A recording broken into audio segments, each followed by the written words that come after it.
Welcome to Accelerator. In this session, I'll be talking about SUMIF function. SUMIF function is normally used when you have this type of data, whereas one data item is appearing multiple times within the data. In this particular case, I've got salespersons in column A, and if you see David Best, the first salesperson's name is appearing in row 2, in row 10, and probably in row 21. In this type of situation, if somebody asks you how much sales Mr. David Best has made, so it will be difficult to answer the question unless you have either applied some functions like SUMIF or you do a manual calculation.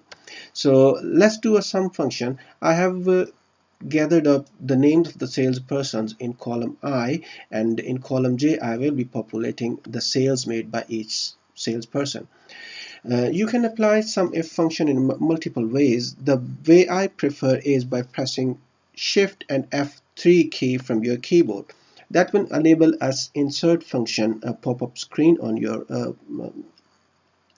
your screen. And from that screen, if you can see SUMIF function listed in the list below, that's fine. Otherwise, you can type SUMIF here, hit enter, and then Excel will find the SUMIF function for you. Select if SUMIF, press OK, and in this function argument screen, you have to put the arguments and the criteria. For example, in range, you have to identify what is the data source you want to look the criteria in.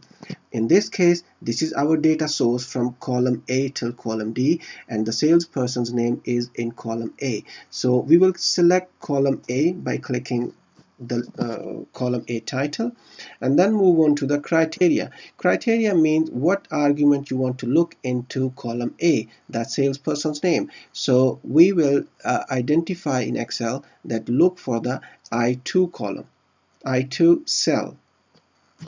And once Excel has found David Best's name in this data, then what column we want to take the sum of. So that's column D. If you select the column D by clicking on the label, press OK, that will give us a total sale made by David Best. Just do a quick check. Select the how many times David Best has appeared. 1, 2, and probably 3, yeah. And there are 3 amounts in front of it. If we select all 3 of them by pressing the control button, you will see the sales made by David Best is 206. That's what we have got here. To apply the formula for rest of the salespersons, just take your mouse cursor here, double click, it will copy paste the function. If you see, when the formula has moved down, it has also moved the reference from column I.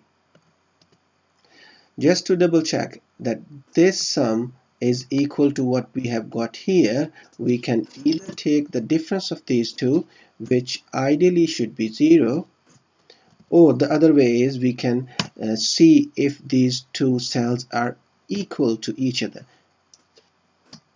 We have got a true argument. So it means the sum we have made in column J and what we had in raw data in column D is equal.